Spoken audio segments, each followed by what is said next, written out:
Good evening students. तो आज से हम लोग एक बड़ा ही इम्पॉर्टेंट पेपर कह सकते हैं और ये कॉमन पेपर भी है। अगर आपका मैथ्स मेजर पेपर है, फिजिक्स मेजर पेपर है, आप अकाउंट्स से हैं या फिर कॉमर्स बैकग्राउंड कह दें, आर्ट्स बैकग्राउंड कह दें, कोई सा भी हो, अगर आप सेमेस्टर 2 का स्टूडेंट है VBU से या BBMQ से या फिर और भी अदर यूनिवर्सिटी से, तो आपको ये पेपर कॉमन है आपके लिए। ये पेपर आपको पढ़ना ही पढ़ना है ना। मैथमेटिक्स कह सकते हैं, mathematics and computational and thinking analysis कह सकते हैं। इस पेपर का नाम है भाई। इस पेपर की शुरुआत करते हैं हम लोग और इससे पेपर के यूनिट 1 की बात करें, टॉपिक्स को शुरू करें स्टूडेंट। उससे पहले थोड़ा सा हम आपको बता दें कि इसका एग्जाम पैटर्न क्या होगा। VBU में विनोबा यूनिवर्सिटी में सेम टू जो ये CC5 है ना, कॉमन कोर्स, और ये 5वां पेपर होता है आपका VBU सेमेस्टर 2 में। और इसमें भाई 3-4 यूनिट दिए हुए हैं और इसमें जो क्वेश्चन आपसे पूछा जाएगा, टोटल 25 क्वेश्चन पूछे जाएंगे 3 मार्क्स के। तो फाइनली कितना होते हैं 75 मार्क्स। 25 ऑब्जेक्टिव क्वेश्चंस होंगे। आपके पास ऑप्शंस रहते हैं, ऑब्जेक्टिव ABCD टाइप के 4 ऑप्शंस होंगे, किसी एक को सिलेक्ट करना होता है। वो सारी चीज़ों को हम लोग डिस्कस करेंगे क्लासेस में। और ये 3-3 नंबर के क्वेश्चन होगा, टोटल 75 का एग्जाम होगा। सेम यही चीज़ BBMK में भी सेम कॉन्सेप्ट है। BBMK यूनिवर्सिटी धनबाद का है। इसमें क्या बात है कि सिलेबस में तो कहा गया था सब्जेक्टिव क्वेश्चन होगा, बट पेपर में बाद में अनाउंस किया गया कि इसमें ऑब्जेक्टिव होगा। पर हम लोग दोनों ही कॉन्सेप्ट को लेकर के चलेंगे, इस तरीके से पढ़ेंगे। थ्योरी भी बहुत सारी चीज़ों को डील करेंगे। ऑब्वियस है कि अगर आपको ऑब्जेक्टिव समझना है तो पहले थ्योरी तो आना ही चाहिए, तभी तो ऑब्जेक्टिव समझ पाएंगे आप लोग। ठीक है, तो ये सारी चीज़ों के बारे में हम बात करेंगे आगे। ठीक है कि भाई ऑब्जेक्टिव, पहले थ्योरी को भी डिस्कस करेंगे, फिर उससे रिलेटेड ऑब्जेक्टिव भी करवाएंगे क्लास में। तो स्टूडेंट क्लास की शुरुआत करते हैं, लेकिन इससे पहले बता दें कि प्रीवियस में हमने इसके सिलेबस को डील करा है कि VBU का सिलेबस क्या है, BBMQ का सिलेबस क्या है। तो सिलेबस जरूर देख लीजिएगा। और आज से शुरुआत करते हैं हम लोग कॉमन कोर्स जो है आपका, उसका CC5 का। ठीक है, अब इसमें थोड़ा सा सबसे पहले बताएं कि पहला जो यूनिट है ना स्टूडेंट, यूनिट 1, ये यूनिट 1 जो है वो है लॉजिक। लॉजिक को पहले, इस पूरा यूनिट 1 पूरा लॉजिक्स ही है। इसके अंदर हम लोग पढ़ेंगे मैथमेटिकल स्टेटमेंट क्या है, फिर ट्रूथ टेबल, ट्रूथ वैल्यू, और भी बहुत सारे कनेक्टिव्स, और भी बहुत सारी चीज़ों के बारे में हम लोग इस चैप्टर के अंदर, इस यूनिट के अंदर पढ़ने वाले, लॉजिक्स के अंदर पढ़ने वाले हैं। इस चीज़ को पहले हम लोग एक रफली आइडिया लेते हैं कि लॉजिक्स है क्या। उसके बाद हम लोग एक चीज़ को बहुत अच्छे से देखिए ना, हम यहाँ पे डेफिनेशन लिख के रखे हैं, क्योंकि भाई अपने को क्या है, हमें तो ऑब्जेक्टिव पढ़ना है, लेकिन थ्योरी भी आपके कॉपी में होना चाहिए, तब तो हम लोग ऑब्जेक्टिव कर पाएंगे। तो इन सभी चीज़ों को हमने बहुत प्रेम से लिख रखा है पहले से, ताकि हम बहुत अच्छे से एक्सप्लेन कर पाएँ आप सबको, है ना। तो फिलहाल थोड़ा सा हम बात करते हैं कि इस पूरे पेपर में हम लोग पढ़ने क्या वाले हैं। ठीक है, तो देखिए एक छोटा सा एग्जाम्पल की मदद से हम आपको समझाते हैं। जैसे कि एक मान के चला जाए कि हमारे पास यहाँ पे इलेक्ट्रिक सर्किट का बोर्ड है, जैसे स्विच बोर्ड जिसे कहते हैं ना। जैसे मान लीजिए कि कुछ इस तरीके से अपने पास बोर्ड हो गया। ठीक है, यहाँ पे एक स्विच हो गया, यहाँ पे एक स्विच हो गया, एक स्विच यहाँ पे है और एक स्विच यहाँ पे। आप स्विच ऑन ऑफ तो समझते ही हैं। ऐसा मान के चला जाए कि कहीं पे लिखा गया है कि ये पहला वाला स्विच ऑन है। ध्यान से सुनिएगा, हम क्या एक सेंटेंस बोल रहे हैं पूरा कि पहला वाला स्विच ऑन है।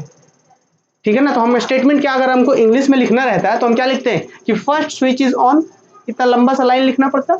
लेकिन लॉजिक्स का मतलब क्या होता है, सिंपली अगर इसको साधारण शब्दों में समझा जाए तो मतलब रीजनिंग, है ना। तो लॉजिक्स का मतलब रीजनिंग समझ सकते हैं। जैसे अभी एक हम एग्जांपल दे रहे थे कि अपने पास सर्किट बोर्ड था यहाँ पे। ठीक है, इस सर्किट बोर्ड में मैंने कहा कि पहला स्विच ऑन है। अब इस, ये तो ठीक था, अगर हम सेंटेंस में लिखेंगे तो लिखेंगे फर्स्ट स्विच इज ऑन, कितना लंबा सा।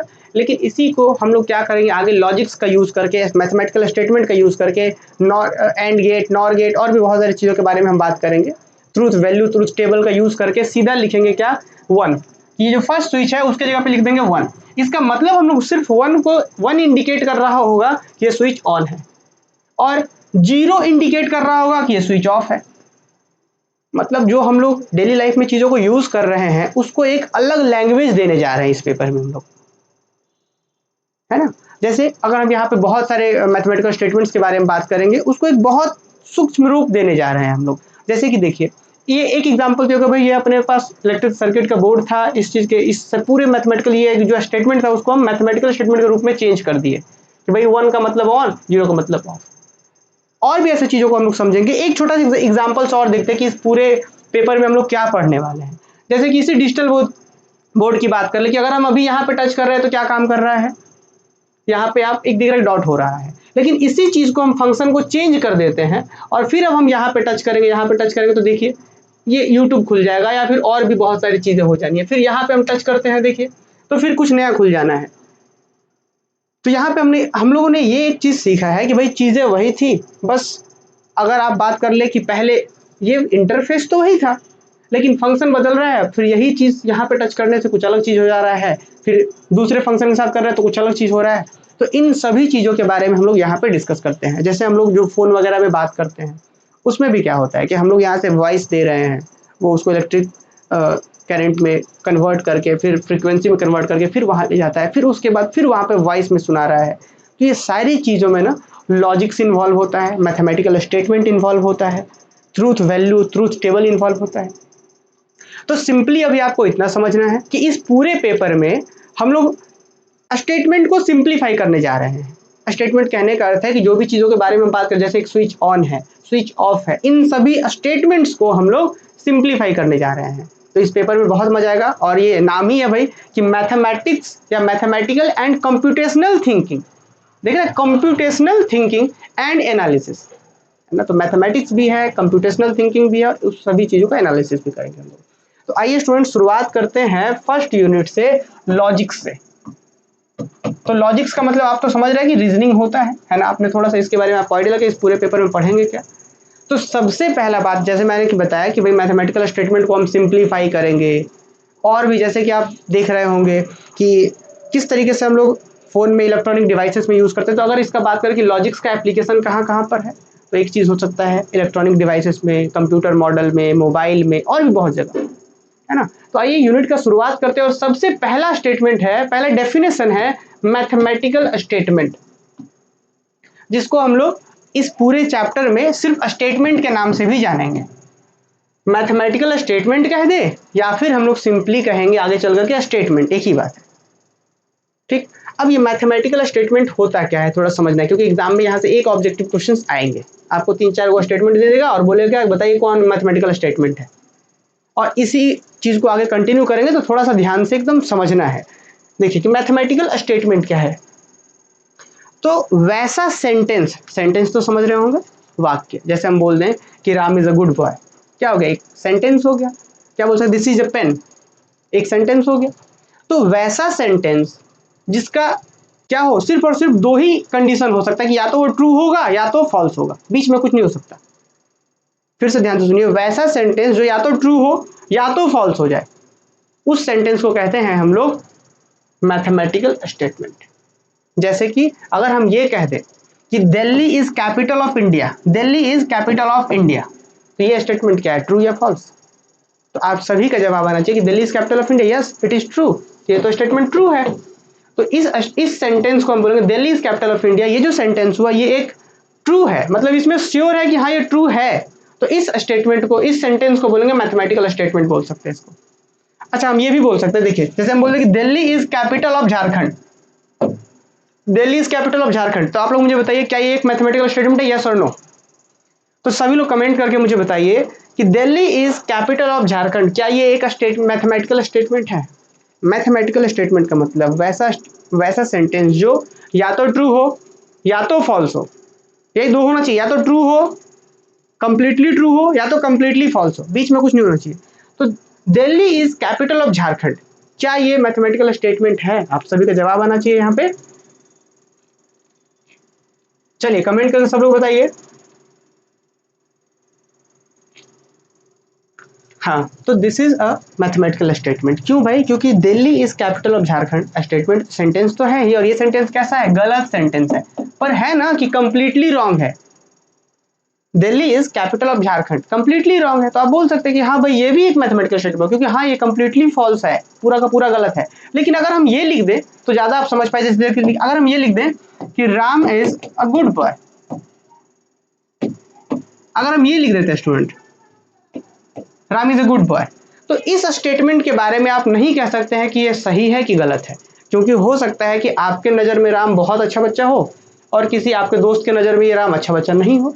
तो आप इस सेंटेंस के बारे में आप नहीं बोल सकते कि ट्रू है कि फॉल्स है, क्योंकि अलग अलग पर्सपेक्टिव से अलग अलग हो सकता है। ये क्रिकेट खेलने में अच्छा हो तो बोल दिया कोई कि Ram is a good boy, हो सकता है पढ़ने में अच्छा हो तो बोल दिया कि Ram is a good boy. हो सकता है कि आप इसको अच्छा बोल रहे हैं, जैसे कि बहुत से लोग विराट कोहली को बहुत अच्छा बोल रहे हैं कि विराट कोहली बहुत अच्छा है ना, Virat Kohli is a good player, लेकिन फिर अब चेन्नई वाले जस्ट अपोनेंट वाले हो सकता है बोले नहीं विराट तो अच्छा नहीं खेलते, वो अच्छे नहीं है। तो अलग अलग चीज, तो ऐसे स्टेटमेंट में हम नहीं बोल सकते कि ये ट्रू है या फॉल्स है। ये पता है ये सब हम क्यों पढ़ रहे हैं, हम मैथमेटिकल स्टेटमेंट के बारे में क्यों बात कर रहे हैं, क्योंकि आगे चल करके इन सभी चीजों को हम सिंप्लीफाई करेंगे। बड़े बड़े स्टेटमेंट को हम छोटे छोटे सिंबल्स के रूप में रिप्रेजेंट करना सीखेंगे इस पूरे पेपर में। तो इसीलिए हम लोग मैथमेटिकल स्टेटमेंट के बारे में पढ़ रहे हैं। तो मैथमेटिकल स्टेटमेंट क्या है, वैसा सेंटेंसेस जिसके बारे में आप कंप्लीटली ट्रू या कंप्लीटली फॉल्स कह पाए, वो मैथमेटिकल स्टेटमेंट है। तो ये मैथमेटिकल स्टेटमेंट है क्या, Ram is a good boy? नहीं। चलिए अब हम आप लोगों से एक क्वेश्चन पूछना चाहते हैं कि क्या ये एक मैथमेटिकल स्टेटमेंट है। देखिए जैसे हम कहना चाह रहे हैं कि 2 + 7 इज इक्वल टू 11, क्या ये एक मैथमेटिकल स्टेटमेंट है? यस और नो बताइए मुझे, क्या ये, हिना कह रही है मे बी। चलिए आप लोग मुझे ये बताइए, क्या ये एक मैथमेटिकल स्टेटमेंट है क्या, बताइए मुझे। थोड़ा सा आप लोग को आज धीरज रखना होगा, पेशेंसफुली इस क्लास को कंप्लीट करेंगे तो एक बेसिक आइडिया डेवलप कर पाएंगे कि इस पेपर में हम लोग पढ़ने क्या वाले हैं, है ना। तो बताइए क्या ये एक मैथमेटिकल स्टेटमेंट है, यस और नो? हाँ बिल्कुल सही, हाँ ये एक मैथमेटिकल स्टेटमेंट है, यस। क्यों है? क्योंकि 2 + 7 is equal to 11 which is equal to 11 दिया ही है यहाँ पे। तो मतलब हाँ ये जो लिखा हुआ है वो कंप्लीटली ट्रू है, इसीलिए हम बोल सकते हैं कि इसके बारे में हम बोल सकते हैं कि हाँ ये ट्रू है। तो हम बोल सकते हैं कि ये ट्रू है, तो इसलिए हम बोल सकते हैं कि ये एक स्टेटमेंट है। अगर ये चीज ऐसा लिखा रहता 2 + 7 इज इक्वल टू 10, तो भी एक मैथमेटिकल स्टेटमेंट है, क्योंकि ये फॉल्स है, कंप्लीटली फॉल्स है। ये भी एक मैथमेटिकल स्टेटमेंट है ना, क्योंकि हाँ ये कंप्लीटली फॉल्स है, 2 + 7 इक्वल टू 9 होता है, बल्कि गलत है ये तो, है ना, कंप्लीटली रॉन्ग। तो इस तरीके से हम मैथमेटिकल समझ सकते हैं। और इसी चीज़ को थोड़ा सा डेफिनेशन के रूप में लिखा गया। लॉजिक्स आपका फर्स्ट यूनिट रहा है, और यहाँ पे अब ध्यान रखना है मैथमेटिकल स्टेटमेंट से रिलेटेड आपके ऑब्जेक्टिव क्वेश्चंस बनेंगे एग्जाम में। क्या कहा गया इसके डेफिनेशन के बारे में, तो देखिए मैथमेटिकल स्टेटमेंट डेफिनेशन क्या रहेगा, mathematical statement is a sentence that is either true और फॉल्स। या मैथमेटिकल स्टेटमेंट वैसा सेंटेंस है जो या तो ट्रू होगा या फिर फॉल्स होगा, but never can be both true and false simultaneously. लेकिन दोनों एक साथ नहीं हो सकता कि ट्रू भी हो जाए फॉल्स भी हो जाए, ऐसा कभी नहीं हो सकता। और आगे पढ़ते हैं, mathematical statement do not ask questions. Mathematical statement कभी आपसे क्वेश्चंस नहीं करता। जैसे आप कोई भी मैथमेटिकल स्टेटमेंट निकाल के देखिए, वो आपसे कुछ पूछेगा नहीं, हमेशा आपको बताएगा, ठीक है ना। तो ऐसे भी हम लोग आइडेंटिफाई करेंगे मैथमेटिकल स्टेटमेंट है कि नहीं है। तो मैथमेटिकल स्टेटमेंट कभी भी क्वेश्चंस नहीं पूछता आपसे, आपको हमेशा स्टेटमेंट जानकारी देता है। और क्या लिखा गया है, it just give value true और फॉल्स। मैथमेटिकल स्टेटमेंट सिर्फ क्या करता है, वैल्यू देता है, ट्रू या फॉल्स। नेक्स्ट है, यह statement is generally represented by P Q R S T and so on. मतलब स्मॉल अल्फाबेट जो होते हैं ना, ABC, इस टाइप से रिप्रेजेंट करते हैं। जैसे मान लीजिए कि हमने यहाँ लिखा कि Ram is a good boy, इसका इस पूरे के जगह पे बोल दिया कि इस स्टेटमेंट को हम रिप्रेजेंट कर रहे हैं P से, लिख सकते हैं कि Ram is a good boy. इसको रिप्रेजेंट करने के लिए स्टेटमेंट को हमने स्मॉल p से रिप्रेजेंट करा, लिख सकते हैं। तो मुझे लग रहा है कि आप लोग समझ पा रहे होंगे इस चीज को, है ना। अब आते हैं स्टूडेंट थोड़ा सा आगे। तो एक बार आप लोग कमेंट करके बताइए क्या आप लोग मैथमेटिकल स्टेटमेंट समझ गए। और यहाँ पे चलिए कमेंट ना करके पहले एग्जाम्पल देखते हैं हम लोग। कुछ एग्जाम्पल्स लिखा हुआ है यहाँ पे कि the sum of two even number is again a even number. अब ध्यान दीजिएगा, इवन नंबर्स की बात कर रहे हैं। एक होता है इवन इंटीजर्स और एक होता है इवन नंबर। अगर इवन नंबर्स की बात करेंगे तो 0, फिर 2, 4, 6, 8, 10 डॉट डॉट डॉट, ये हो गया आपका इवन नंबर्स। लेकिन अगर इवन इंटीजर्स की बात करते हैं तो वो होता है 0 +-2 +-4 डॉट डॉट डॉट। इसको थोड़ा सा ध्यान से समझिए। इवन नंबर्स क्या होता है, वैसा नंबर्स जो 2 से डिविजिबल हो, मतलब 2 से पूरा पूरा भाग लग जाए। तो देखिए 0 तो हर नंबर से भाग लग जाता है, तो 0 इवन नंबर है। 2 से डिवाइड होता है कितनी बार में, एक बार में, तो ये भी है इवन नंबर। 4 2 से डिवाइड होता है, 6 2 से डिवाइड होता है। ये सब के सब इवन नंबर्स हैं। लेकिन अगर इवन इंटीजर्स बोला जाता है ना, तो उसमें प्लस वाले भी होते हैं और नेगेटिव वाले भी होते हैं, +2 भी होता है, -2 भी होता है। तो फिलहाल अभी हम बात कर रहे हैं इवन नंबर्स के बारे में, ठीक है। तो इवन नंबर्स, अब क्या बोला गया है कि स्टेटमेंट है कि the sum of two even number is again a even number, कि किसी दो इवन नंबर को जोड़ने से, किसी भी दो को जोड़िए तो वो हमेशा आंसर में एक इवन नंबर ही देता है। क्या ये सही है, यस और नो, ट्रू और फॉल्स? तो आप लोग मुझे ये कमेंट कर बताइए क्या ये स्टेटमेंट ट्रू है या नहीं है, ट्रू है या फॉल्स है। तो आपका जवाब होना चाहिए कि हाँ, कि किसी भी दो इवन को आप जोड़िए ना, वो हमेशा इवन ही देगा। किसी दो को उठा लीजिए, चाहे इधर से लीजिए, चाहे इंटीजर वाला लीजिए, चाहे ये लीजिए, कोई भी दो इवन को जोड़िए, वो आंसर इवन ही देता है। मतलब इसके बारे में आप बोल सकते हैं कि ये हमेशा और हमेशा सही है। इसका मतलब आप बोल सकते हैं कि ये कंप्लीटली ट्रू है, मतलब एक स्टेटमेंट है इसका, या तो ट्रू या तो आंसर में ये ट्रू होने लग रहा था, तो इसको हम बोल सकते हैं दिस इज अ स्टेटमेंट, कि ये एक स्टेटमेंट है। फिर Delhi is capital of India, ये भी ट्रू है, ये भी एक स्टेटमेंट है। फिर क्या बोला गया है, 25 इज लेस देन 50, 25 जो है 50 से छोटा है, ये लेस देन का सिंबल होता है, आपको पता होना चाहिए। अगर कहीं पे लिखा हुआ है 5, यहाँ पे लिखा हुआ है 10, तो दोनों में बड़ा कौन है, तो ये तो एक सिंबल यूज करते हैं हम लोग लेस देन और इक्वल, लेस देन और ग्रेटर देन का। तो देखिए ये क्या है, बड़ा है, तो इस साइड हम लोग ये वाले सिंबल का यूज करते हैं, जिस साइड ओपन रहेगा वो बड़ा रहता है। तो 5 पढ़ेंगे कैसे, 5 इज लेस देन 10, कि 5 जो है 10 से छोटा है। इसको ऐसे ही पढ़ सकते हैं, 10 इज ग्रेटर देन 5, ये भी बोल सकते हैं। तो ये भी एक स्टेटमेंट है। अच्छा, ये क्या, ये भी एक स्टेटमेंट है, और ये इसके Ram is a good boy, तो ये एक स्टेटमेंट नहीं है। अच्छा, ये बात करें 7 + 3 = 10, तो ये भी एक स्टेटमेंट है। चलिए अब एक बार मुझे जल्दी से कमेंट करके सब लोग बता दीजिए कि क्या ये बात सबको समझ में आ गया। चलिए एक बार सभी लोग कमेंट करके बताइए, फिर आगे बढ़ेंगे हम लोग। तो बहुत ही आसान पेपर है, लेकिन हम लोग यहाँ पे बात कर रहे थे थोड़ा सा बेसिक्स के बारे में, उसके बाद हम लोग क्वेश्चंस पे भी आएंगे, ऑब्जेक्टिव क्वेश्चंस के ऊपर। फिलहाल मुझे कमेंट करके बताइए कि क्या ये बातें क्लियर हुई सबको।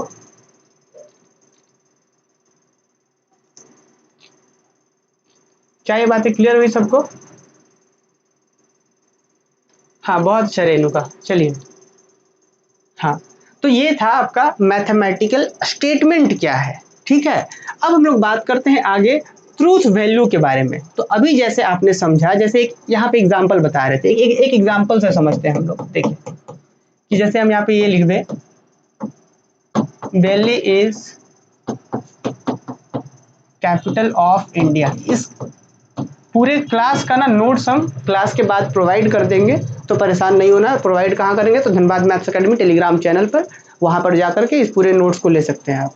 एक क्वेश्चन है कि धनबाद क्या है, कि Delhi is capital of India, ठीक है। तो ये स्टेटमेंट तो है, यस और नो, तो आपका जवाब होना चाहिए हाँ ये एक स्टेटमेंट है, और ये स्टेटमेंट तो है, ठीक है। अच्छा, एक क्वेश्चन और,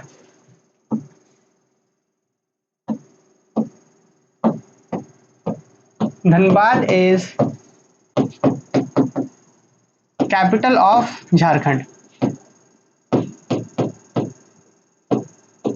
चलिए तो आप लोग एक बार कमेंट कर बताइए क्या ये दोनों स्टेटमेंट है, यस और नो। ये तो स्टेटमेंट है, ये हम बता देता है, Delhi is capital of India, हाँ ये ट्रू है, ये एक स्टेटमेंट है। क्या ये वाला स्टेटमेंट है, यस और नो, बताइए सब लोग, जितने भी लोग क्लास में प्रेजेंट है वे लोग बताइए।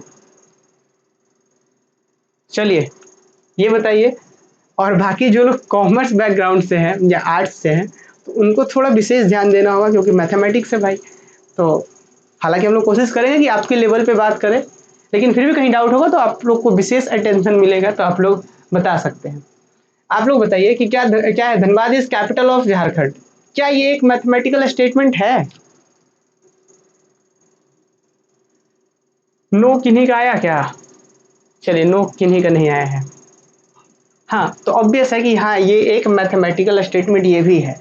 लेकिन ये अब देखिए जरा ध्यान से, मैथमेटिकल स्टेटमेंट मैंने क्या कहा, कि वैसा सेंटेंस जो या तो ट्रू हो या फिर फॉल्स हो, कंप्लीटली, समझ रहे हैं ना, कंप्लीटली ट्रू हो या कंप्लीटली फॉल्स हो, उसे हम मैथमेटिकल स्टेटमेंट कहेंगे। तो देखिए Delhi is capital of Jharkhand, ये तो ट्रू है, ट्रू है मतलब कंप्लीटली ट्रू है, कि हाँ एकदम पूरा का पूरा यही है कि Delhi is capital of India, सबके लिए यही है, तो ये कंप्लीटली ट्रू है, तो एक स्टेटमेंट हो गया। Delhi Dhanbad is capital of Jharkhand, ये कंप्लीटली रॉन्ग है, फॉल्स है ये, तो ये भी एक स्टेटमेंट है, क्योंकि फॉल्स वाला भी तो स्टेटमेंट होता है। तो अब ये बात तो है, लेकिन अब इन दोनों में डिफरेंस क्या है, तो इस दोनों में डिफरेंस है कि ये वाला जो है वो ट्रू होकर के स्टेटमेंट हुआ था, और ये क्या हुआ था, फॉल्स होकर के स्टेटमेंट हुआ था। दोनों स्टेटमेंट है, दोनों ही मैथमेटिकल स्टेटमेंट है ना, लेकिन ये ट्रू होकर के स्टेटमेंट हुआ था और ये फॉल्स होकर के स्टेटमेंट हुआ था। तो जो हो करके स्टेटमेंट हो रहा है, जो ये जो वैल्यू आ रहा है, इसी वैल्यूज को बोलते हैं ट्रूथ वैल्यू, कि ये इसका सच्चाई है, इस सेंटेंस का ये सच्चाई है, इस सेंटेंस का ये सच्चाई, ये है ट्रूथ, ट्रूथ वैल्यू। तो ट्रूथ वैल्यू क्या होता है किसी भी स्टेटमेंट का, तो जो उसके बारे में बता रहा हो, ट्रूथ या फिर फॉल्स के बारे में जो रिजल्ट्स बताता है, इसी को हम लोग बोलते हैं ट्रूथ वैल्यू। अब देखिए ट्रूथ वैल्यू की बात कर रहे हैं कि किसी स्टेटमेंट का ट्रूथ वैल्यू क्या होता है, तो वही यहाँ पे लिखा हुआ है ट्रूथ वैल्यू। ठीक है, अगर ये ऑब्जेक्टिव ना होगा कि सब्जेक्टिव रहता ना तो आपसे पूछ दिया जाता कि डिफाइन ट्रूथ वैल्यू, पर चूंकि ऑब्जेक्टिव है आपके पास ऑप्शंस होंगे तो और मजेदार पेपर है, तो थोड़ा थ्योरी को भी ध्यान से समझना है। देखिए ट्रूथ वैल्यू क्या बोला गया कि the truth value of a statement is its truth और फॉल्सहुड। मतलब सिंपली कहने का अर्थ है कि ट्रूथ वैल्यू जो होता है वो किसी स्टेटमेंट का वो क्या होता है, या तो उसका ट्रूथ सच्चाई को दिखा रहा होता है, या तो उसका फॉल्सहुड जो गलत है, जो फॉल्स है उसको दिखा रहा होता है।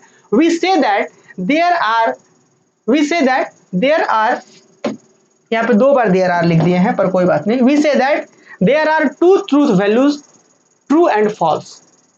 कि भाई ट्रूथ वैल्यू कितने होते हैं, 2 होते हैं, या तो ट्रू होगा या तो फॉल्स होगा, 2 ही चीज। तो वही बोला गया कि there are two truth values. तो ऐसे क्वेश्चन भी आ सकता है कि कितने ट्रूथ वैल्यू होते हैं, 2 3 4 5 ऐसे ऑप्शन दे देंगे, एक क्वेश्चन से यहाँ से बन जाता है। तो there are two truth values, true and false. अब क्या लिखा गया उसके बाद पढ़िए, फुल स्टॉप के बाद लिखा गया कि every statement has one of these two values.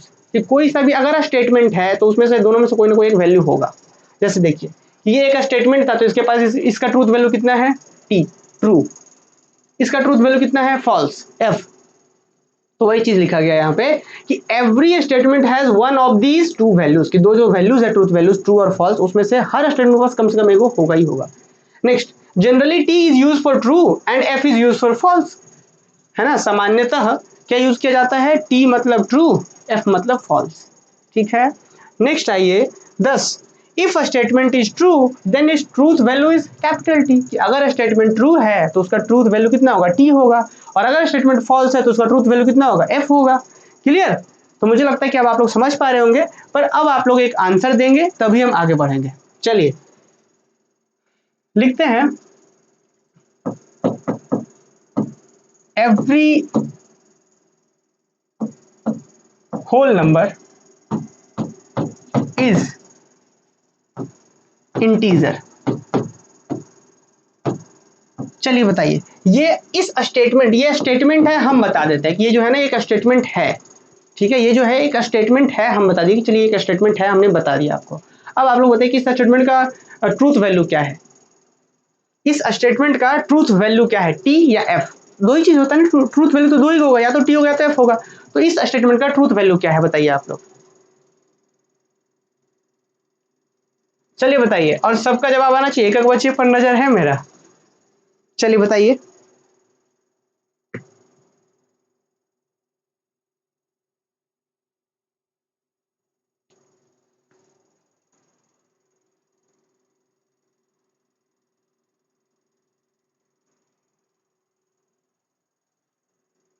अच्छा, चलिए सबका जवाब आ रहा है। अच्छा, मान के चला जाए कि हो सकता है कुछ बच्चों को जो आर्ट्स बैकग्राउंड से हो या कॉमर्स वाले से, उनको अगर हो सकता है डाउट हो तो थोड़ा होल नंबर के बारे में बता दें हम। जैसे नेचुरल नंबर को ना लिखने का क्या तरीका होता है, एन और यहाँ पे पैरेलल लाइन। नेचुरल नंबर में क्या होता है जी, काउंटिंग के नंबर्स को नेचुरल नंबर कहते हैं, 1 2 3 4 डॉट डॉट डॉट। काउंटिंग्स के नंबर को नेचुरल नंबर कहते हैं। ठीक, उसके बाद इस कलेक्शन में अगर जीरो को मिला दिया जाए तो फिर बनता है होल नंबर, जिसे हम डब्ल्यू से लिखते हैं। और देखिए इस कलेक्शन में अगर जीरो को मिला दे, 1 2 3 4 डॉट डॉट डॉट, इस पूरे कलेक्शन में नेचुरल नंबर के कलेक्शन में जीरो को मिला दे तो होल नंबर बनता है। और इस कलेक्शन में होल नंबर के कलेक्शन में जैसे 0 1 2 3 डॉट डॉट डॉट इधर है, अगर इस नेगेटिव भी मिला दे, जैसे -1 -2 डॉट डॉट डॉट इधर भी, तो इस कलेक्शन को बोलते हैं इंटीजर्स, सेट ऑफ इंटीजर्स। तो यहाँ क्या स्टेटमेंट है, बोलता है कि every whole number is integer. कि यहाँ पे जो भी होल नंबर होता है वो एक इंटीजर होता है। ऑब्वियस है, देखिए ना, जो जीरो होल नंबर है, हाँ है, तो जीरो इंटीजर भी, तो इंटीजर में भी है। तो every whole number is integer, तो this statement is true, completely true. इसलिए एक स्टेटमेंट तो हो ही गया। और इसका ट्रूथ वैल्यू क्या है, तो ट्रूथ वैल्यू टी हो गया इसका। क्लियर। तो ट्रूथ वैल्यू को हम टी और एफ में ही बात करेंगे, तो वही यहाँ पे समझाया गया था। तो मुझे लगता है आप समझ पाएंगे अब कुछ यहाँ पे। अब ट्रूथ वैल्यू तो आपने समझा कि ट्रूथ वैल्यू क्या होता है, किसी भी स्टेटमेंट का ट्रूथ वैल्यू क्या होता है। अब देखिए, अब ट्रूथ वैल्यू के बाद अब हम बात करेंगे ट्रूथ टेबल के बारे में। ध्यान से सुनिएगा, पहला टॉपिक हमने क्या पढ़ा, मैथमेटिकल स्टेटमेंट क्या है। फिर हर स्टेटमेंट का अपना अपना कुछ ट्रूथ वैल्यू होता है, या तो टी या तो एफ होता ही होता है। अब हम क्या बात करने जा रहे हैं, ट्रूथ टेबल के बारे में। अब ट्रूथ टेबल क्या होता है जी? तो एक ऐसा टेबल या रेक्टेंगुलर रिप्रेजेंटेशन, एक ऐसा रिप्रेजेंटेशन जिसमें कोई स्टेटमेंट मान लीजिए दिया हुआ है पी। स्टेटमेंट मतलब जैसे ये जो आपने यहाँ इतना बड़ा सा लिखा है ना कि every whole number is integer, इसको हम रिप्रेजेंट करने के लिए, इसको दिखाने के लिए छोटा सा नाम इसका दे देते हैं पी। होता है ना, जैसे अक्सर हम लोग देखते हैं इस चीज को कि भाई किसी बच्चे का बहुत बड़ा सा नाम है तो उसको छोटा करने के लिए हम लोग कुछ उल्टा पुल्टा नाम रख देते हैं उसका, है ना। तो वही चीज है कि every whole number is integer एक बड़ा सा स्टेटमेंट था, इसको रिप्रेजेंट करने के लिए हम छोटा सा नाम दे दिए, बोले चलिए इसका नाम हम पी दे दिए। तो वही चीज है कि कोई स्टेटमेंट अगर पी है तो उसके ट्रूथ वैल्यू को जो रिप्रेजेंट करता है जो टेबल, उस टेबल को बोलते हैं ट्रूथ टेबल। जैसे मान लीजिए इस पी कोई स्टेटमेंट है, तो इसे एक स्टेटमेंट अगर पी है तो उसका क्या क्या हो सकता है, या तो पी या तो ट्रू होगा या तो फॉल्स होगा, सही ना हो सकता है। तो वैसा टेबल जो किसी स्टेटमेंट के पूरे ट्रू और फॉल्स जो भी वैल्यू, जो भी ट्रूथ वैल्यूज है उसको रिप्रेजेंट कर रहा हो, तो ऐसा हो जाता है। तो फिर इसी टेबल को हम लोग कहते हैं ट्रूथ टेबल। थोड़ा सा एक एग्जांपल से हम लोग और समझेंगे, फिर हम लोग आगे बढ़ेंगे। देखिए जैसे कि यहां पे समझिए कि x plus 5 is equal to even number.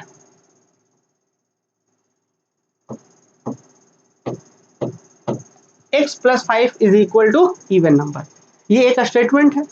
अब यहाँ पे हम ये कहना चाह रहे हैं, ये स्टेटमेंट तो है ना, ऑब्वियस है, श्योर है कि या तो ये स्टेटमेंट ट्रू होगा या तो ये फॉल्स होगा। अब ये थोड़ा सा ध्यान देंगे सभी बच्चे, यहाँ पे बहुत विशेष ध्यान देने की आवश्यकता है। x क्या है, कोई वेरिएबल है कि यहाँ पे कुछ भी हो सकता है, 1 2 5 9 कुछ भी हो सकता है। x plus 5 is equal to even number, even वही वही 0 2 4 6, ये दो से भाग लगने वाला। तो अब यहाँ पे बोला गया कि ये एक स्टेटमेंट तो श्योर है, स्टेटमेंट है, ये क्यों है, क्योंकि आप यहाँ पे 1 रख के देखिए, 1 प्लस 5 6, 6 क्या है कि इवन नंबर है, हाँ उस समय ये ट्रू हो जा रहा है, ठीक है। तो ये एक स्टेटमेंट है, स्टेटमेंट मतलब ट्रू या फॉल्स, अगर है तो स्टेटमेंट है। अच्छा यहाँ पे मान लीजिए 3 रख के देखिए, 3 प्लस 5 8, ये भी है। मान लीजिए आप 2 रख दिए तो 2 और 5 7 7, उस केस में ये फॉल्स है, पर है ना फॉल्स या ट्रू, तो उस केस में भी स्टेटमेंट है। तो आपने एक चीज ध्यान दिया कि ये जो स्टेटमेंट है, इस स्टेटमेंट को अगर हम नाम दे दे पी, इस स्टेटमेंट को हम नाम दे दे पी, तो इसको रिप्रेजेंट करने के लिए आप एक टेबल बना सकते हैं कि भाई जब आप 1 दे रहे हैं, जब आप 3 दे रहे हैं, यहाँ पे जब आप 5 दे रहे हैं, देखकर देखिए यहाँ पे जब आप 7 दे रहे हैं डॉट डॉट, तो उस केस में इस स्टेटमेंट का वैल्यू वाला है ट्रू। जब आप यहाँ पे 2 दे रहे हैं, 0 भी दे सकते हैं, फिर उसके बाद आप यहाँ पे कुछ भी दे दीजिए, मान के चला जाए कि 4 फिर 6 डॉट डॉट डॉट, तो उस केस में इसका वैल्यू है। अब ये कैसे हुआ है, थोड़ा सा अच्छे से ध्यान से समझना है, ट्रू कैसे होगा, हाँ बिल्कुल हम बताते हैं। अच्छा यहाँ पे थोड़ा सा ध्यान दीजिए, पहले यहाँ पे समझिए ये कैसे हम ट्रू और फॉल्स की बात कर रहे हैं। देखिए एकदम ध्यान से समझना है, यहाँ पे मैंने क्या कहा, एक्स है रैंडम सा, कोई भी यहाँ पे हो सकता है, 1 हो सकता है, 2 हो सकता है, 3 हो सकता है। अभी हम समझाने के लिए बस बात कर रहे हैं कि x plus 5 is equal to, हम बोला था इवन नंबर, तो क्या ये एक स्टेटमेंट है कि नहीं है, तो बिल्कुल एक स्टेटमेंट होगा। मान लीजिए आप कुछ भी यहाँ पे रख के देखिए, कोई भी रियल नंबर रख के देखिए, आप देखेंगे कि हमेशा या तो ट्रू होगा या तो फॉल्स ही होगा, दो ही चीज हो सकता है। आप मान लीजिए आप रख दिया, आपने 2 रख दिया यहाँ पे, तो 2 प्लस 5 कितना हो गया 7, 7 तो इवन नंबर नहीं है, उस केस में ये फॉल्स है, तो है ना कंप्लीटली फॉल्स है, तो स्टेटमेंट तो है ही। तो स्टेटमेंट तो श्योर ये है, लेकिन हमने क्या देखा कि जब हम यहाँ पे 1 रख रहे हैं तो 1 प्लस 5 6, 6 एक इवन नंबर है, तब स्टेटमेंट ट्रू है। 3 रख रहे हैं तो 3 प्लस 5 8, एक इवन नंबर है, उस समय भी ट्रू है। 5 रख रहे हैं, 5 प्लस 5 10, उस समय भी ट्रू है। 7 रखिए, 7 5 12, 12 भी एक इवन नंबर है, उस समय भी ट्रू है। तो और भी बहुत सारे नंबर रखे, तो ये सब रखने पर यही स्टेटमेंट ट्रू हो रहा है, ये सब रखने पर फॉल्स हो रहा है। तो हम समझाना सिर्फ इतना चाह रहे हैं कि अगर कोई एक स्टेटमेंट है तो उसका ट्रू भी वैल्यू हो सकता है और फॉल्स भी वैल्यू हो सकता है, ट्रूथ वैल्यू। तो अब ट्रूथ टेबल क्या था कि वैसा टेबल जो किसी स्टेटमेंट के ट्रूथ वैल्यू को रिप्रेजेंट करे, वैसा टेबल, इस टेबल को ध्यान दीजिएगा, वैसा टेबल जो किसी स्टेटमेंट के ट्रूथ वैल्यू को रिप्रेजेंट करता हो, उस टेबल को कहते हैं ट्रूथ टेबल। देखिए यहाँ पे लिखा हुआ डेफिनेशन, अब हम लोग बात करेंगे यहाँ पे ट्रूथ टेबल क्या होता है। और truth table is a tabular representation of all the combination of value of for input and their corresponding output. क्या भाई कुछ इनपुट पुट कर रहे हैं तो उसके करस्पॉन्डिंग में क्या आउटपुट आ रहा है, ट्रू फॉल्स, उसी को रिप्रेजेंट करने के लिए जो टेबल यूज करते हैं उसे हम ट्रूथ टेबल कहते हैं। दूसरे शब्दों में बोला गया, इन अदर वर्ड्स, ये जरा ध्यान दीजिएगा, in other words truth table is indicating the truth value of one और मोर स्टेटमेंट। कि इसी चीज को आप ध्यान रखिएगा, क्या बोला गया यहाँ पे कि ट्रूथ टेबल क्या होता है। Truth table is indicating, truth table indicate करता है किसको, truth table is indicating the truth value of one और मोर स्टेटमेंट। ये ट्रूथ टेबल क्या करता है, ट्रूथ वैल्यू को इंडिकेट करने का काम करता है, एक स्टेटमेंट का या एक से अधिक स्टेटमेंट का। कि अगर एक स्टेटमेंट रहेगा, जैसे नंबर 1 देखिए, truth table of any statement, any की जगह पे one statement, any statement P, कि कोई स्टेटमेंट पी है तो इसका ट्रूथ टेबल क्या हो सकता है, टी एफ, बस दो ही ऑप्शन है। पी कोई स्टेटमेंट है तो क्या हो सकता है, टी पी, इस तरीके से। या आपको ऐसा भी कहीं कहीं देखने मिलेगा स्टेटमेंट इस तरीके से, तो इसको हालांकि आप हटा सकते हैं यहाँ से, कोई दिक्कत नहीं है। आप इस वाले कॉन्सेप्ट को ध्यान दीजिए कि कोई स्टेटमेंट ये है तो उसका ट्रू या तो फॉल्स, इस तरीके से हम लोग बात कर सकते हैं। तो मुझे लग रहा है कि आप लोगों को ये चीजें यहाँ तक तो सबको समझ आई होंगी, है ना। चलिए अब बताइए, क्या ये अब क्लियर है या अभी भी कोई डाउट है। नेट थोड़ा सा प्रॉब्लम कर रहा है क्या। चलिए मुझे लग रहा है कि अब तो क्लियर हो गया होगा कि ट्रूथ टेबल क्या होता है ना। तो स्टेटमेंट के ट्रूथ वैल्यू को रिप्रेजेंट जो टेबल करता है, उस पूरे कंप्लीट टेबल को ही हम लोग ट्रूथ टेबल कहते हैं। आगे चल करके आप देखिए ना, कितना सारा चीज को हम कितना छोटे रूप में लिख दिए हैं। ये अपने आप में एक बड़ा सा स्टेटमेंट दिखाता है, पी जैसे एक बड़ा सा स्टेटमेंट था, फिर उस स्टेटमेंट का ये टी क्या देखिए कितना सा सिंपल सा लिख दिया, ट्रू या फॉल्स। तो ये अपने आप में कितना चीजों को अपने अंदर समेटे हुए है ना। तो अगर एक स्टेटमेंट रहेगा तो उसके पास सिर्फ और सिर्फ यही दो ऑप्शन है। वही लिखा हुआ है कि ट्रूथ टेबल फॉर या truth table of any statement P is, तो कोई स्टेटमेंट अगर पी है तो उसका ट्रूथ टेबल क्या होगा, ऐसा होगा। अब दूसरा एक देखते हैं, नंबर 2, ये तो हो गया नंबर 1 आपका, ये नंबर 1। अब दूसरा truth table for two statement P and Q, कि अगर आपके पास दो स्टेटमेंट है तो उसके लिए ट्रूथ टेबल क्या हो सकता है। तो देखिए दो स्टेटमेंट हमने लिखा है, यहाँ पे पी लिख दिया हमने, दूसरा स्टेटमेंट यहाँ पे क्यू है, दो स्टेटमेंट है ये। अब जरा ध्यान दीजिएगा, ये स्टेटमेंट हो सकता है ट्रू, हो सकता है ना कि यहाँ पे कुछ रख रहे हो तो ये स्टेटमेंट ट्रू है, और इसी के रखने से ये भी स्टेटमेंट ट्रू हो सकता है। ठीक है, ये हो सकता है ना पॉसिबिलिटीज, कि एक पी के लिए कितने ऑप्शन है आपके पास, टी फिर टी, दूसरे के लिए कितने ऑप्शन है, इसके टी और एफ होगा। यहाँ पे एक स्टेटमेंट के लिए ट्रू या फॉल्स दो ऑप्शन है, इस क्यू के लिए कितने ऑप्शन है, दो ऑप्शन है। तो जब हमारे पास दो स्टेटमेंट एक साथ हो, पी और क्यू, अगर आपके पास दो स्टेटमेंट एक साथ होता है, तब कब किस तरीके से टेबल बनेगा। तो एक स्टेटमेंट यहाँ है, एक स्टेटमेंट यहाँ है, पी और क्यू। अब क्या लिखा गया है, पी के लिए क्यू के लिए, तो पी स्टेटमेंट अगर ट्रू है तो हो सकता है इस समय क्यू भी ट्रू हो सकता है। हम यहाँ पे जैसे अभी एग्जांपल समझाए थे, यहाँ पे हम कुछ पुट किए, स्टेटमेंट ट्रू है, इसी केस में हो सकता है ये भी ट्रू हो जाए। तो एक तरीका कैसे निकाला हमने कि भाई यहाँ से अगर यहाँ ये वाला ट्रू है तो ये वाला भी ट्रू हो सकता है, तो एक तरीका तो ये हो गया। फिर ये ट्रू, इसके साथ हमने एक बना दिया, फिर इसी के साथ ये भी तो बन जाएगा कि इसका ट्रू, और ये हो सकता है उसके इसमें फॉल्स, ऐसा तो हो सकता है, ट्रू ये फॉल्स। या फिर अब तीसरा क्या बनेगा कि ये वाला फॉल्स और फिर ये वाला ट्रू, और फिर ये फर्स्ट में यहाँ पे फॉल्स और फिर सेकंड में ये भी फॉल्स। तो देखिए टोटल कितने तरीके से एक्सप्रेस किया जा सकता है स्टेटमेंट के ट्रूथ टेबल में, कितना वेज होगा तरीका होगा रिप्रेजेंट करने का, तो 4 वही लिखा हुआ है। ये पहला ट्रू, दूसरा भी ट्रू हो सकता है, पहला ट्रू दूसरा फॉल्स हो सकता है। तो ये निकाले कैसे उसको जरा ध्यान से समझना है, क्योंकि आगे जब 3 का आएगा तो दिक्कत होगा। फिर पहला ट्रू दूसरा भी ट्रू, पहला ट्रू दूसरा फॉल्स, फिर पहला फॉल्स दूसरा ट्रू, ऐसे। तो इसको कैसे निकाले एक बार हम फिर से समझाते हैं, देखिए इसको एक बार फिर से समझिएगा, इसको कैसे निकाला गया है। जैसे अब पहले के लिए कितना ऑप्शन था, दो ऑप्शन था, ट्रू और फॉल्स का, ठीक। दूसरे के लिए कितना ऑप्शन था, ट्रू और फॉल्स था, दो ऑप्शन, ये पी स्टेटमेंट के लिए था, ये क्यू स्टेटमेंट के लिए था। हमने क्या किया, इस पहले के साथ पहले दोनों कॉम्बिनेशन बना लिए हम। कितना बना, इसका टी के साथ, तो टी का टी के साथ एक बना, यहाँ पे देखिए टी टी, फिर टी का एफ के साथ, टी का एफ के साथ, फिर अब इसका इसके साथ बनाइए, एफ का टी और एफ का एफ के साथ। तो एफ का टी के साथ और एफ का एफ के साथ, यही 4 ऑप्शन आपको यहाँ पे दिखेंगे।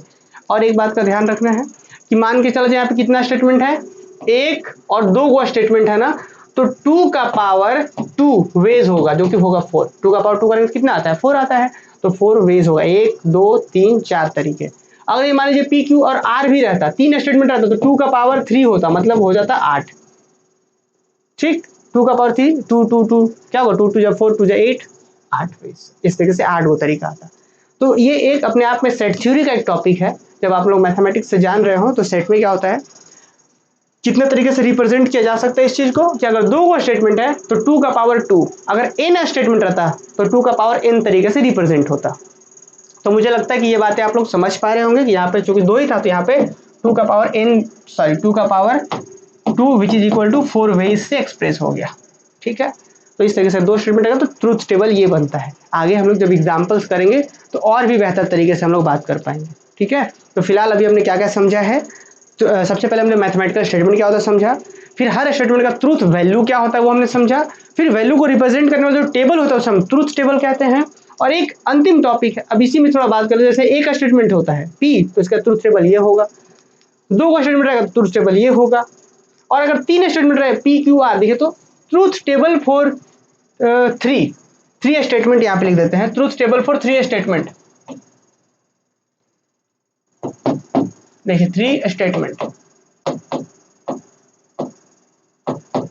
3 statement P Q and R कि अगर 3 को स्टेटमेंट पी क्यू और आर रहे तब फिर हम उसका ट्रूथ टेबल कैसे लिखेंगे, इसको हम आपके सामने ही लिखना चाह रहे हैं ताकि कोई गड़बड़ ना हो।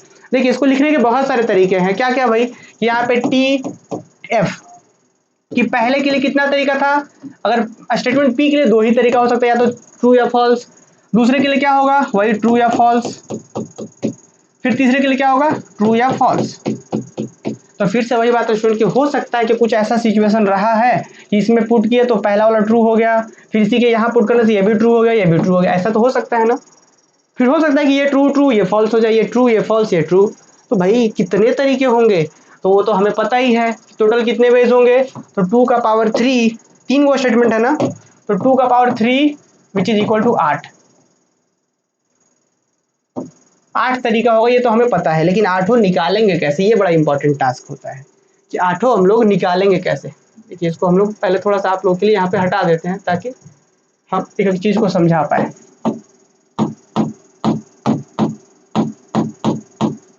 अरे यार ये तो हट जा,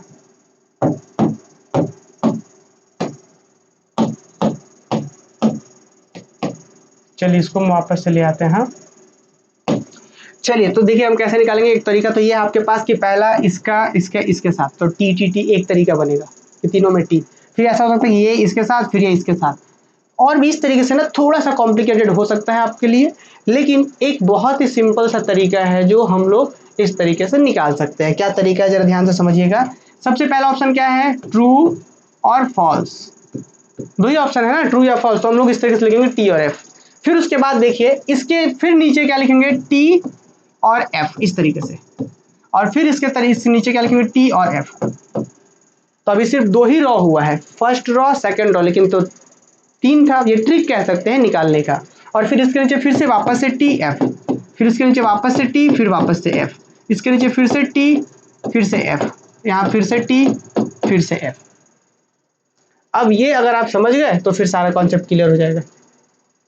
देखिएगा 3 स्टेटमेंट था ना, इसलिए हमने 3 बार ऐसे करा है, फर्स्ट सेकंड थर्ड। करा कैसे भाई, शुरू में ट्रू फॉल्स, अब इस ट्रू के नीचे ट्रू फॉल्स, इस फॉल्स के नीचे ट्रू फॉल्स, फिर इस ट्रू के नीचे ट्रू फॉल्स, फिर फॉल्स के नीचे ट्रू फॉल्स, इसके नीचे ट्रू फॉल्स, इसके नीचे ट्रू फॉल्स, ऐसे कैसे हम करेंगे। फिर उसके बाद ये हम ये दे देंगे, फिर उसके बाद ऐसे, फिर ये इसके साथ गया, फिर ऐसे, ये ट्री डायग्राम बोलते हैं इस चीज को हम लोग। इस फॉल्स के नीचे ऐसे आया, फिर ये इसको ट्री डायग्राम बोलते हैं कि यहाँ से निकला ये ऐसे जा रहा है, यहाँ से निकला ऐसे जा रहा है।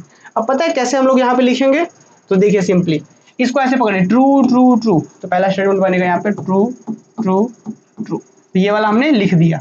अब क्या लिखेंगे ट्रू ट्रू ये वाला, true true false, true true false, फिर ये भी हो गया, ये दोनों ट्री खत्म हो गया, फिर T T T F T, T F T, फिर T F F, T F F, F T T, F T T, ये हो गया एफ टी टी, फिर F T F, F T F, फिर आइए यहाँ पे F F T, F F T, फिर ये हो सकता है यहाँ से एफ एफ एफ, तीनों में एफ,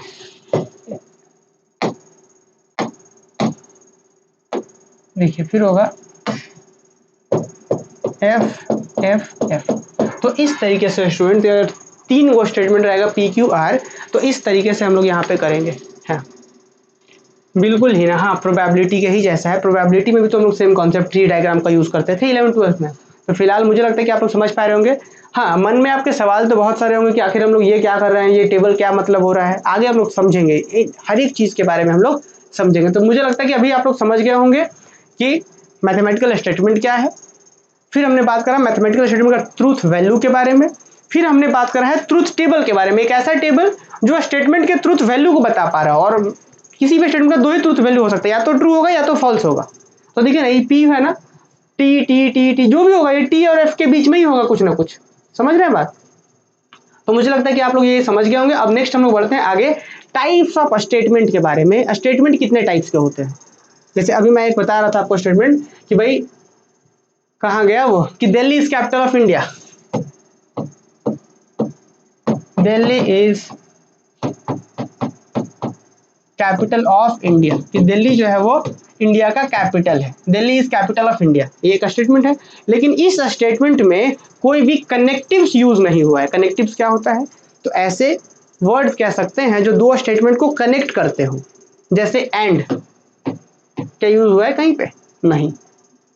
देन ये भी कनेक्टिव्स है एक। और ये भी if and only if. If and only if को ऐसे लिखते हैं, इफ एंड ओनली इफ क्या है, नया है थोड़ा, आप समझाएंगे इसके बारे में इसको। ये चार कनेक्टर्स है यहाँ पे, कनेक्टिव्स जिसे कहते हैं। जैसे बोल दिए कि Delhi is capital of India and Ranchi is capital of Jharkhand.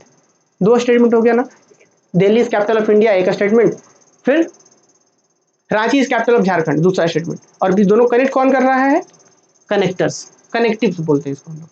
तो वैसे सेंटेंसेस, अब कितने, दो तरीके का स्टेटमेंट होते हैं। एक स्टेटमेंट जिसके अंदर कनेक्टिव यूज हुआ हो उसे बोलेंगे कंपाउंड, और जिसमें अगर यूज नहीं हुआ हो, जैसे ये वाला Delhi is capital of India, इसको बोलेंगे सिंपल स्टेटमेंट। क्या बोलेंगे, सिंपल स्टेटमेंट। ये जो है वो सिंपल स्टेटमेंट है। वैसे स्टेटमेंट जिसमें कनेक्टिव यूज नहीं हुए हो उसे कहते हैं सिंपल स्टेटमेंट, और जिसमें यूज हुए हो उसे बोलेंगे कंपाउंड। कंपाउंड का मतलब मिला करके, मिला जुला। भाई ऑब्वियस है ये यूज होगा तो एक स्टेटमेंट रहेगा क्या, जैसे एंड तो क्या होगा, Delhi is capital of India and क्या, इसके बाद कुछ तो और होगा। एंड जब भी बोल दिए तो कुछ और होगा। और भी बोलेंगे तो भी होगा, जैसे राम इज स्टडिंग और राम इज स्लीपिंग। जैसे अगर आप हमसे पूछते हैं अभी कि आप 10 बजे रात को क्या कर रहे होते हैं, तो हम बोलेंगे या तो हम पढ़ रहे होते हैं या फिर उस समय खाना खा रहे होते हैं। तो कुछ यही कॉन्सेप्ट है यहाँ पे भी कि ये होते हैं कनेक्टिव्स। तो वैसे स्टेटमेंट जिनके अंदर कनेक्टिव्स नहीं हो उन्हें बोलते हैं सिंपल स्टेटमेंट, और जिनके अंदर कनेक्टिव्स हो उसे बोलते हैं हम लोग कंपाउंड स्टेटमेंट। तो एंड तो आप समझ गए, और भी समझ गए। जैसे मैं बोल रहा था क्या कि राम इज स्टडिंग, या तो राम पढ़ रहा है, और राम इज स्लीपिंग कि राम सो रहा है, कि राम पढ़ रहा है या राम सो रहा है। तो ये दो को कनेक्ट कर दिया ना। अब इसका क्या होता है, और ये देन को भी थोड़ा समझिए। जैसे हम बोलेंगे कि हम इसी को ऐसे समझ सकते हैं कि मैं पढ़ रहा हूं तब मैं पास हो सकता हूं। तो देखिए दो चीज हो गया, मैं पढ़ रहा हूं तब, देन तब मैं पास हो सकता हूं। तो दो चीज है कि मैं पढ़ रहा हूं, मैं पास हो सकता हूं। बीच में यूज किया गया कौन, देन का। देन को कैसे कहना चाहते हैं कि मैं पढ़ रहा हूं देन पास हो सकता हूं। तो ये भी हो गया, समझ पा रहे। और एक स्टेटमेंट ऐसा भी होता है जो दोनों तरफ इंप्लाई करता है कि इधर हुआ तो ये होगा, ये होगा तो इधर होगा। इसको बोलते हैं इफ एंड ओनली। समझाएंगे एग्जांपल से। फिलहाल देखिए स्टेटमेंट दो टाइप्स के होते हैं, कि there are two types of statement, simple statement, compound statement. Simple statement क्या है जी, sentences which has no connectives called simple statement. कि वैसे सेंटेंसेस जिसके पास कनेक्टिव्स नहीं होते हैं उसे हम, या सेंटेंसेस के जगह पर आप यहाँ पे स्टेटमेंट कर दीजिएगा, कि वैसे स्टेटमेंट जिनके पास कनेक्टिव नहीं होते उसे सिंपल स्टेटमेंट कहते हैं। जैसे this is pen, capital India, capital of India, capital of India is, capital of India is Delhi. तो देखिए इसके पास कनेक्टिव्स नहीं है, तो ये सब सिंपल स्टेटमेंट हो गया। कंपाउंड स्टेटमेंट क्या होता है कि इफ टू और मोर सिंपल स्टेटमेंट, कि दो या दो से अधिक सिंपल स्टेटमेंट क्या है, or combined by the use of connectives. कि दो या दो से अधिक सिंपल स्टेटमेंट कंबाइंड हो रहा हो, मिल रहा हो कनेक्टिव्स की मदद से। कनेक्टिव्स का मतलब होता है दैट इज, दैट इज का मतलब होता है अर्थात। अर्थात का मतलब कि जो कनेक्टिव्स है ना, कनेक्टिव्स को दूसरे शब्दों में क्या कहते हैं, दैट इज द वर्ड, कौन सा वर्ड, एंड, और इफ, या if and only if, I double F से होता है इफ एंड ओनली इफ। ये क्या है इसको हम लोग समझाएंगे एक एग्जांपल से। अच्छा, then such statement is called compound statements. Example जरा समझिएगा। पी, एक स्टेटमेंट है पी, क्या बोला, Delhi is capital of India. एक दूसरा स्टेटमेंट है Q, Ranchi is capital of Jharkhand. तो कंपाउंड स्टेटमेंट क्या बनेगा, दो स्टेटमेंट अलग अलग है, दोनों सिंपल स्टेटमेंट है, ये सिंपल है ये भी सिंपल है, अब दोनों को मिला दिया गया, कंपाउंड स्टेटमेंट क्या बनेगा, Delhi is capital of India and Ranchi is capital of Jharkhand. तो देखिए ये हो गया कंपाउंड स्टेटमेंट। आपसे एग्जाम में क्वेश्चन पूछ सकता है कि दो चार ऑप्शन दे देंगे, आपसे पूछेगा कि बताइए कंपाउंड स्टेटमेंट कौन है, तो किसी जो कंपाउंड है उसको टिक करना है। आपसे पूछेगा सिंपल स्टेटमेंट कौन है, टिक करिए, तो बताना होगा आपको। तो एक पी स्टेटमेंट ये था, क्यू था, दो स्टेटमेंट सिंपल स्टेटमेंट था, कंपाउंड बना ये, ठीक है। नेक्स्ट एक और बात किया गया है, Ram is studying, Ram is studying, दूसरा statement Q, Ram is sleeping. तो राम पढ़ रहा है और यहाँ राम सो रहा है, तो इसको दोनों को कैसे कनेक्ट करेंगे, कंपाउंड स्टेटमेंट कैसे बनेगा। तो देखिए कंपाउंड स्टेटमेंट क्या है कि राम इज स्टडिंग एंड ना दे करके यहाँ पे होगा और, यहाँ पे तो कनेक्टिव्स और यूज होगा, राम इज स्टडिंग और राम इज स्लीपिंग, क्योंकि यहाँ पे तो दोनों नहीं ना कर सकते एक साथ कि Ram is studying and Ram is sleeping, कि राम पढ़ रहा है और राम सो रहा है, ऐसा तो नहीं बोल सकते। राम इज स्टडिंग और राम इज स्लीपिंग, तो यहाँ पे कौन सा कनेक्टर यूज हो गया, और वाला। और दो होमवर्क रहेगा आपका, कौन सा होमवर्क रहेगा, इसका एग्जाम्पल इफ वाला। इफ वाला मतलब जैसे मैंने थोड़ा सा आइडिया दे देते हैं आपको कि हम ये थोड़ा सा एक आइडिया देते हैं कि जैसे मान लीजिए वो एग्जाम्पल दे रहे हैं कि मैं पढ़ रहा हूं देन मैं पास हो सकता हूं, तब मैं पास हो सकता हूं। इस तरीके से बहुत सारा चीज, मैंने पेन खरीदा तब मैं लिख पा रहा हूं, है ना, मैंने बाजार से पेन खरीदा तब मैं भी लिख पा रहा हूं, मेरे पास डिजिटल बोर्ड है तब देन मैं आपको समझा पा रहा हूं, है ना, मैंने पढ़ा है इस चीज को तब मैं पढ़ा पा रहा हूं, तो देख पा रहा है ये इस तरीके से। अब एक चीज है, अब ये तो इफ वाला बात आप समझ पा रहे, ये होमवर्क रहेगा आपके लिए, ये होमवर्क रहेगा, ये इसका एग्जांपल आपको होमवर्क के रूप में लिखना है, 3rd नंबर होमवर्क है आपका, HW। और फोर्थ जरा समझिएगा, फोर्थ ये इफ एंड ऑनली इफ वाला क्या बात है, इसको समझते हैं हम लोग। इफ एंड ऑनली इफ का कॉन्सेप्ट भाई मैथ्स वाले बच्चे तो सारे लोग जान ही रहे होंगे, लेकिन बाकी बच्चों को भी हम समझा पाए इसके लिए थोड़ा सा हम लोग काम करते आइए। देखिए इसको थोड़ा सा हम लोग समझते हैं यहाँ पे, जैसे कि मान के चला जाए कि हम क्या बोल रहे हैं कि हमने पेन खरीदा,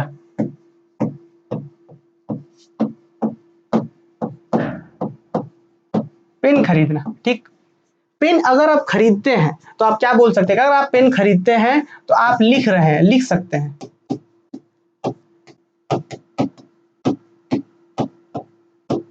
इसको थोड़ा सा समझिएगा, बाकी हम आपसे और भी बहुत सारे अलग तरीके से इसको समझाएंगे, है ना, क्योंकि बहुत से बच्चों को हिंदी भी रहता है, तो थोड़ा सा हम हर बात में हर भाषा में बात करें, हालांकि ऑब्जेक्टिव तो इंग्लिश में भी आपको टच करना है कि पेन खरीदना मतलब लिख सकते हैं। ऑब्वियस इसको आप ऐसे समझिए कि अगर आप पेन खरीदते हैं तो आप लिख सकते हैं, और अगर आप लिख रहे हैं तो ऑब्वियस है आपने पेन कहीं ना कहीं खरीदा होगा। समझिएगा दोनों बात दोनों तरफ इंप्लाई होता है, अगर आप पेन खरीद रहे हैं तो आप लिख सकते हैं, ठीक, मतलब अगर आप पेन खरीदते हैं तो ये इंप्लाई कर रहा है इसको कि अगर पेन खरीद रहे हैं तो आप लिख सकते हैं, वही देन वाला बात कि पेन खरीद रहे हैं तो लिख सकते हैं, देन तब आप लिख सकते हैं। और अगर आप लिख रहे हैं तो क्या आप पेन जरूर आपने पेन खरीदा होगा, तो ऑब्वियस है कि इस तरीके के इंप्लाई एंड बैक इंप्लाई कि पेन खरीद रहे हैं तो लिख सकते हैं, अगर लिख रहे हैं तो पेन खरीदा ही होगा आपने। ऐसे स्टेटमेंट को हम लोग क्या बोलते हैं, इफ एंड ऑनली इफ, इस सिंबल को बोलेंगे इफ एंड ऑनली इफ, कि भाई दोनों तरफ इंप्लाई कर रहा है ये। तो ये भी आपका एग्जांपल होमवर्क रहेगा, ये दूसरा वाला भी, ये आपको खुद से ऐसे ऐसे सिचुएशन क्रिएट करने हैं और सेंटेंस लिखना है, ठीक। तो बाकी अभी थोड़ा सा हम आपको बता दें, ओवरव्यू बता दें कि कनेक्टिव्स जो हमने समझा, 4 तरह के कनेक्टिव्स थे, क्या क्या था जी, बेसिक, देखिएगा आप यहाँ पे बेसिक लॉजिक कनेक्टिव्स, ये क्या होता है, देखिए बेसिक लॉजिक कनेक्टिव्स क्या होता है, एक होता है एंड, अभी आगे चल करके एंड गेट, नॉर गेट, ये सब चीजों के बारे में डिस्कस करेंगे। फिलहाल देखिए बेसिक लॉजिक कनेक्टिव्स का होता है एंड, एंड का इसका सिंबल क्या देंगे हम लोग, ये इसको पढ़ते क्या है, कंजक्शन, ठीक। ये कंपाउंड स्टेटमेंट, भाई दो स्टेटमेंट से बनेगा, अगर ये वाला एंड लगाकर बनाते हैं, एंड का सिंबल ये होता है ना, एंड का सिंबल ये होता है, तो इस सिंबल के लगाने से मतलब एंड लगाने से, जो जैसे मान लीजिए आप वर्ड में लिख रहे हैं, इंग्लिश में लिख रहे हैं, तो वहां तो एंड लिखेंगे, लेकिन जब मैथमेटिक्स के लैंग्वेज में लिखेंगे कि एक स्टेटमेंट पी है एक स्टेटमेंट क्यू है, इस दोनों के बीच अगर आपको एंड लगाना है तो ये वाला सिंबल लगा देंगे हम। जैसे देखिए आप यहाँ पे एग्जांपल, जैसे Delhi is capital of India और Ranchi is capital of Jharkhand. तो यहाँ तो ठीक था, हमने वर्ड में लिखा है Delhi is capital of India, Ranchi is capital of Jharkhand, यहाँ वर्ड में लिखा है।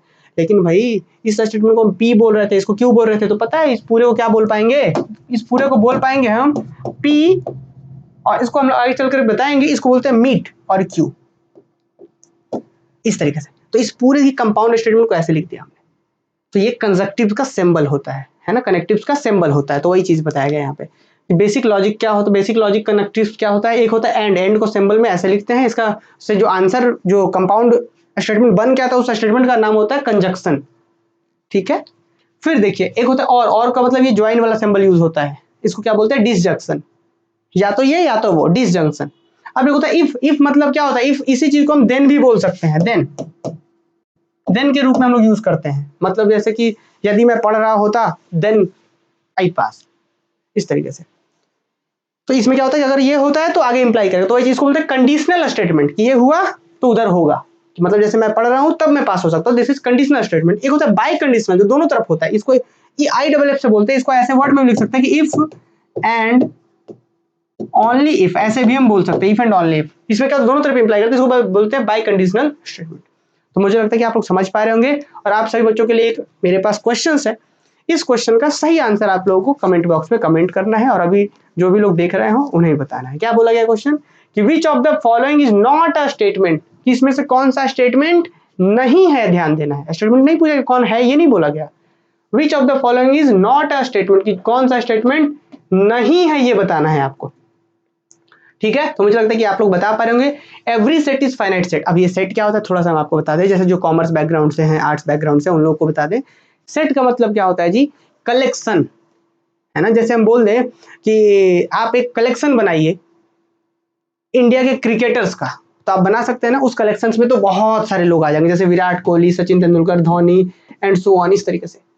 तो आप एक कलेक्शन बना देंगे, तो इसी कलेक्शन को बोलते हैं हम लोग सेट। और ध्यान रहे इस कलेक्शन वेल डिफाइंड होना चाहिए। वेल डिफाइंड का मतलब कि आपके लिए भी वही होना चाहिए और आपके दोस्त के लिए भी वही होना चाहिए, उसको बोलते हैं हम लोग सेट। एक एग्जांपल और समझिए सेट क्या होता है। जैसे मान लीजिए हम बोलते हैं वॉवेल्स का कलेक्शन बनाइए, तो आप वॉवेल्स का कलेक्शन कौन सा बनाएंगे, AEIOU आप बनाएंगे। आपका दोस्त कौन सा बनाएंगे, वो भी उनका कलेक्शन भी यही होगा। आपके तीसरे दोस्त कौन सा बनाएंगे, वॉवेल्स का कलेक्शन बोलोगे तो यही बनाएंगे, क्योंकि वॉवेल्स तो कभी चेंज ही नहीं करता है, AEIOU बस यही 5 होगा। इस टाइप के कलेक्शन को ही हम लोग बोलते हैं सेट। समझ गया सेट। अब भाई सेट तो बहुत तरीके के बोलेंगे नेचुरल नंबर का सेट बनाइए, तो नेचुरल नंबर में क्या होगा, 1 होगा, 2 होगा, 3 होगा, 4 होगा, 5 होगा, 6 डॉट डॉट डॉट डॉट। ये भी एक कलेक्शन है, तो ये भी एक सेट है।